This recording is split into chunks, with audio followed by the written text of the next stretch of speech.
Good evening and welcome to Volume 8 of the Bayside Book Chat here at Barrier Island Books and Art in Stone Harbor, New Jersey. It's May 20th. We're leading up to Memorial Day. Not quite the Memorial Day we were originally hoping for. We are still under, a closure situation where now we're allowed to do curbside pickup, which is a little difficult for this store, but we will be setting up a web page, and on our Facebook we will be giving you some direction. If you happen to be passing by the store, we're going to have a big sign on the door, and we're going to do the very best that we can to facilitate that. Maybe not the same amount of hours we've done in the past, but we're going to do our part. So along with that, the first thing I want to show you is we're changing the mood around here a little bit, and tonight's episode is going to be a little bit more upbeat. And we're going to talk about, when we go over to the chair, we're going to talk about books that can inspire us and motivate us, help us escape from the current situation in our minds, give us courage, find some hope, and hopefully a little bit of laughter. In past episodes, we always show you, for the signs that Phoebe made, that, like I mentioned, you can go on the Facebook and kind of find out our hours for this weekend and how we're doing curbside pickup. And you can always watch our past videos on both Facebook and on YouTube. If you feel like you need some great quotes to inspire you, we always post a few on Instagram. And we always love it when you like us. We really love it when you love us. And as we mentioned last week when we talked about Fahrenheit 451, that was not only a message in there, but it's also about the importance of books. And this store is all about preserving books. And a big part of that has been classics. We really try to have the best books ever written that people talk about. And that's both, older classics and modern classics as well. So tonight we're going to continue a little bit on our back wall with classics being the theme. Each week we've talked about the back wall. So I'm going to start off over here where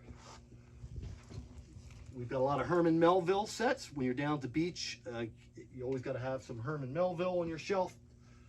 One of my favorite authors, Jack London. This is a beautiful set of a lot of Hawthorne's works. And I mentioned before that this black set, it has a lot of philosophical thought, Plato, Homer, Aristotle, and it also has some classics in it. That was done in the early 1900s, as well as this Harvard Classics set. We have Mark Twain sets. We've got a lot of older classics on the back wall in hardback. We also, on that wall over there, have some more modern hardbacks. Saul Bellow, we're going to be doing a quote by him later tonight. John Irving, The World According to Garp, became a movie. And Philip Roth has the book out right now of another title that involves a rewriting of history with Lindbergh and American government. And this particular book by him is The Human Stain. And we mentioned last week that Kurt Vonnegut, so we have a whole paperback corner over here, hundreds of paperbacks, and they are all between $2.50 and $4 for this size. And we talked last week about Slaughterhouse-Five, an anti-war book that got banned, and when Vonnegut found out about it, he wrote the school board a very interesting letter, which I suggested you find that letter. And of course, if both in high school and college, classic English, the books like The Metamorphosis. And in kids, we have kids classics. One of my favorites when I was a young boy, My Side of the Mountain. And a lot of Rudyard Kipling we have in the store as well. As mentioned, we're going to talk about some more positive aspects of how we're dealing with the current situation that we're all living these days.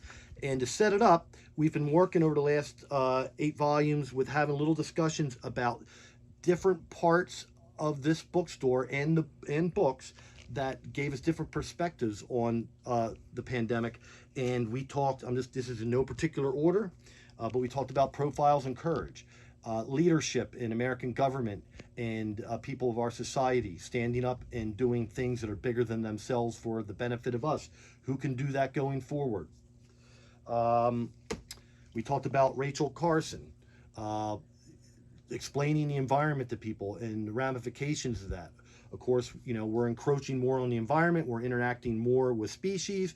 The theory is that it was a bat that started this all off. And if you haven't picked up on the story, the reason is that bats are the only flying mammal, and they have a higher body temperature than the rest of the mammals do, and the virus has found a way to have a symbiotic relationship, maybe, I guess, in a sense, with the bat. But when it transferred from the bat to other animals, it is unleashed. We talked about the author Eric Larson writing a book as a scientist where nobody believed him, called it was about the great hurricane, and it's called Isaac Storm. It was about a hurricane in 1900 in Galveston, Texas, where thousands of people died because they didn't believe him. Sometimes, scientists are trying to tell us something. We talked about, in fiction, Michael Crichton, who wrote Jurassic Park, a great science writer, how he wrote the Andromeda strain, and that was about microbes coming back to Earth from a satellite in space. We talked about history, what history tells us so we can better predict our future, and how germs, of course, have been in our history of this world before. This gentleman wrote a book that was very popular called Guns, Germs, and Steel, The Fates of Human Societies. We talked about escapism. If you feel like the stress of this is getting to be too much for you, read a classic. And I had mentioned to read The Sun Also Rises because it's just pure escapism. We talked about how people in history have had to deal with tougher times than these, and that they made mention of them and kept notes and diaries, the memories of Anne Frank. We talked about another social scientist, Thomas Friedman, how he talks about how the globe is always changing and how things like this, can affect us. How business is going to change is probably going to be something that authors like this write about in the near term. We talked about Stephen King, The Stand, another fiction book involving plagues and pandemics, and then a non-fiction story that'll scare the pants off you was about a potential Ebola breakout from studying monkeys in Reston, Virginia, written by Richard Preston, called The Hot Zone, which they did a movie of, but I think the title might have been different. And then last week we talked about Orwell in 1984 and Bradbury and Fahrenheit 451, and what those two English authors were trying to tell us about what they had envisioned or seen in real life in the 20s, 30s, and 40s, and how they saw how totalitarian regimes could influence our mindset, and how you have to educate yourself to be stronger than that. And then also Bradbury talking about how media, which today has become the internet and cable news versus back then radio and the beginnings of television, how he feared that type of technology would take away from people's ability to learn, read from books, which was basically the premise of Fahrenheit 451. So we're going to leave here, and we're going to go over to the corner. We're going to do our Bayside Book Chat. We always talk about FDR, a little bit of wine, and we're going to talk about some uplifting books. So here we are in our corner where we've been doing our chatting, and we do a lot of FDR here to start off, and then usually a wine quote. So we're going to start off this time, though, with a quote from Eleanor Roosevelt. With the new day comes new strength and new thoughts. And then FDR, and these are all quotes a little bit more on the encouragement side. When you come to the end of your rope, tie a knot and hang on. And FDR was an avid sailor. FDR says, we have always held to the hope, the belief, the conviction that there is a better life, a better world beyond the horizon. And that is from the Roosevelt family, but we have one here from an iconic Hollywood movie star, Elizabeth Taylor, who said, and this is my wine quote of the night, pour yourself a drink, put on some lipstick, and pull yourself together. Liz Taylor. Tonight, I can't pretend that I'm FDR. He did 30 fireside chats to have a straight talk with the American people. He did 30 sessions through the radio, And again, as we've mentioned, it was to help America get through the Great Depression and then World War II. Another person in World War II was Winston Churchill, got out and walked amongst the people. Both of them told the people of their countries the facts for the best that they could, and figured that the American people and the British people were smart enough and resilient enough to deal with it. And that is what FDR did by sitting calmly by a fireplace and talking to the American people. And I'm going to share with you two moments from history that have been written about the chats. And so this is from Wikipedia, and Roosevelt asked citizens to have a world map in front of them as they listened to him speak. I'm going to speak about strange places that many of them never heard of, places that are now the battleground for civilization, he told his speechwriters. I want to explain to the people something about geography, what our problem is, and what the overall strategy of the war has to be. And here he's speaking of, World War II. If they understand the problem and what we are driving at, I am sure that they can take any kind of bad news right on the chin. Sales of new maps and atlases were unprecedented, while many people retrieved old commercial maps from storage and pinned them up on their walls.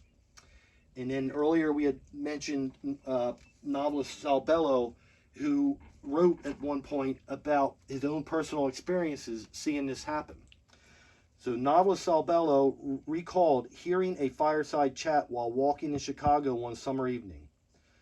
The blight hadn't yet carried off the elms, and under them drivers had pulled over, parking bumper to bumper, and turned on their radios to hear Roosevelt. They had rolled down the windows and opened the car doors. Everywhere the same voice, its odd Eastern accent, which from anyone else would have irritated Midwesterners. You could follow without missing a single word as he strolled by. He felt joined to these unknown drivers, men and women, smoking their cigarettes in silence, not so much considering the president's words as affirming the rightness of his tone and taking assurance from it. I'm no FDR, so I won't try to keep chatting. I'm going to let some books talk for themselves. And like I said, this bookstore has so many different angles. So I'm literally going to take a pile of books and I'm going to riff right off the top of my head. So we're entering a brave new world.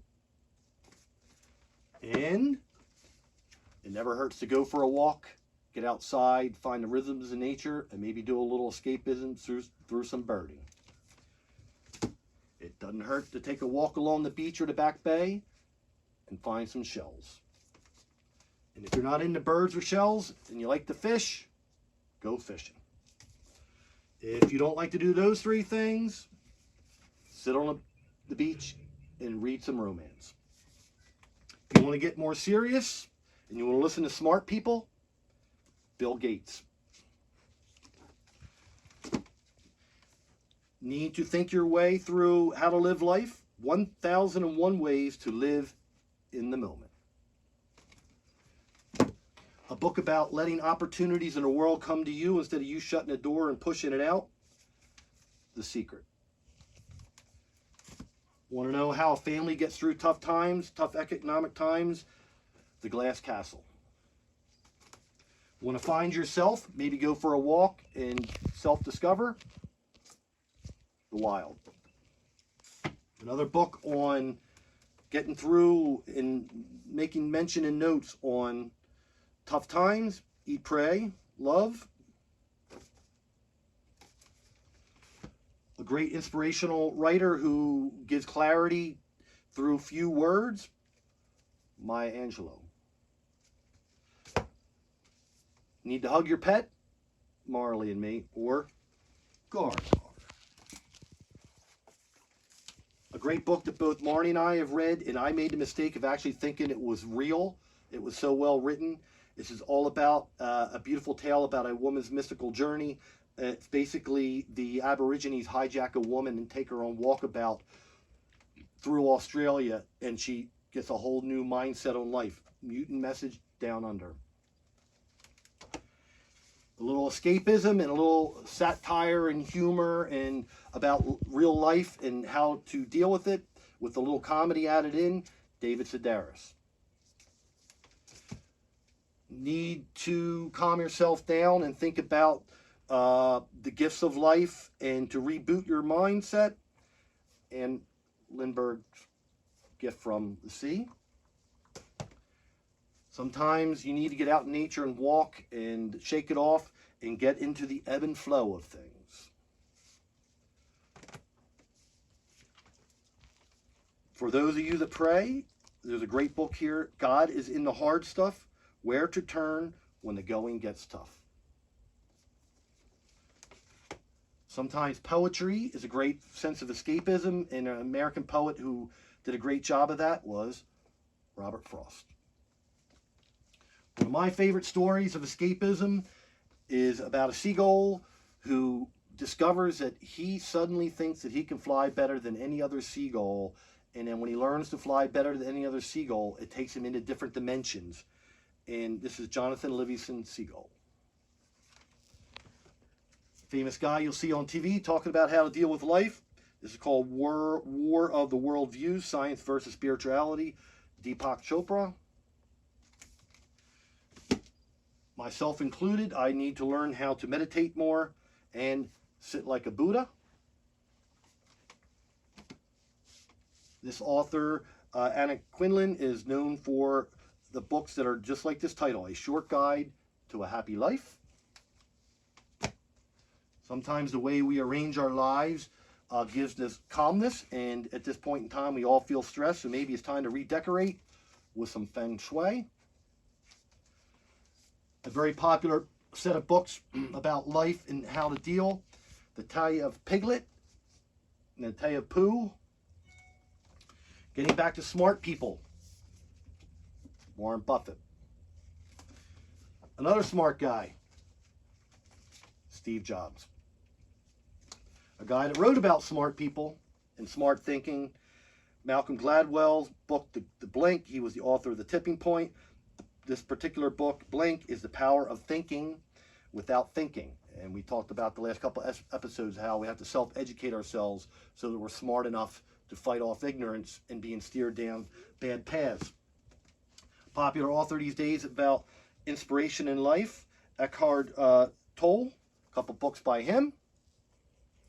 Somebody who wrote books 50 years ago, and the family is very famous, but this particular woman wrote a book about how to live your life, which was called Don't Grow Old, Grow Up, Dorothy Carnegie. And taking it all the way around the horn and getting back to the beginning of the quote of this little session, a book on You Learn by Living by Eleanor Roosevelt. So good luck to you all, and if you need any of these books to help facilitate your own personal trail to getting through this moment, please find us on Facebook or give us a call, and we will do curbside delivery to you. So last week we skipped the PBS top 100 books, and we did, what did I do again, Parker? Top 10 banned books. Yeah, books that were challenged, books that had been banned or pushed against in American literature history. So this week we're back to the PBS, and I think we are now doing the books that are in the 50s. So we've already done 50 books, which ended with War and Peace last week. So now we're going to number 51, Their Eyes Were Watching God by Zora Neale Hurston. And a classic that put this guy on the map. I've mentioned Andromeda Strain, but this is probably the one to put him on the map. This is a higher end collectible copy, Michael Crichton's Jurassic Park. And next is a book that I did order in case anybody needs it. And I also, another book that was written about the writings of it, but I didn't bring them to the store tonight. The Godfather by Mario Puzo. What number is this one? Number 54, 100 Years of Solitude, winner of the Nobel Prize. And a book that I do not have, Picture of Dorian Gray by Oscar Wilde. Aforementioned author that I've talked about in the store before, but he's written a lot of books about the Outer Banks. The Notebook by Nicholas Sparks. And number 57, The Shack by William Paul Young. A book that I have 2 copies in the mail in case anybody needs them. Anytime I see that I'm out of a book and I'm going to talk about it, I always try to order a couple copies. Confederacy of Dunces by John Kennedy Toole. The Hunt for Red October is what got Tom Clancy started. That was number 59 on the PBS list. And number 60 was Beloved, another Nobel Prize winner in literature by Toni Morrison. So tonight we're going to forgive the trivia for a couple of reasons. One, I didn't write any questions.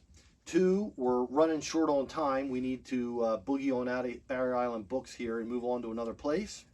But use the time maybe to think about some of the books we showed you tonight that can take your mind to a lot of different places. So maybe ask yourself some questions instead of me asking some questions. Which leaves us with the toast. So my glass is empty. I will, since it's wine night, put a little wine in. And tonight I'd like to think about and toast the people in history that have steered us through tough times. And of course, a big part of the show is FDR. We talk about Churchill a lot. And then we talk about the book Profiles in Courage. We're looking for leadership in this country that meets the level of the people that we've mentioned.